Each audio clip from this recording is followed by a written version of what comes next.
Қымбатты оқушылар, бүгін біз саңырауқұлақтар туралы өтеміз.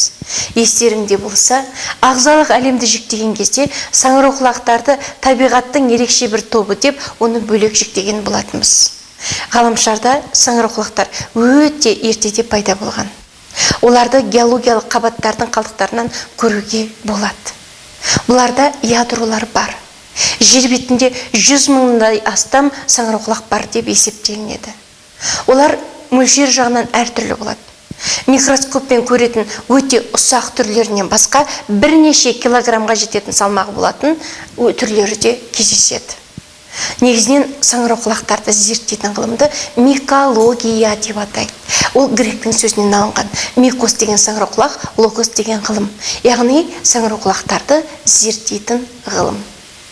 Мен бағана айттым, саңырауқұлақтар не өсімдікке де жатпайды, не жануарға да жатпайды.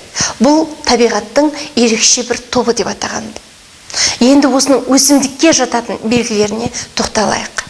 Бірінші, өсімдік сияқты бір орнынан қозғалмайды. Екінші белгісі, қанша тіршілік етсе, сонша өсе береді, тарамдалады. Үшінші белгісі, жасушаларында қалың қабықшасы болады. Төртінші белгісі, жануарлар сияқты қорегін бірден жұтпай, қоректік затты бүкіл денесімен сорады. Міне осы төрт белгісіне байланысты бұларды өсімдікке тән деп атайды. Ал енді бұлар бірақ өсімдік емес. Себебі бұларда жануарларға тән белгі бар. Қандай белгілер? Бірінші, бұлардың хлорофилі болмайды. Сондықтан бұларда фотосинтез процесі жүрмейді. Яғни қоректену жағынан бұлар гетеротрофты. Яғни екінші белгісі жануарлар сияқты дайын ағзалық заттармен қоректенеді. Үшінші белгісі жасуша қабықшасы хитинді.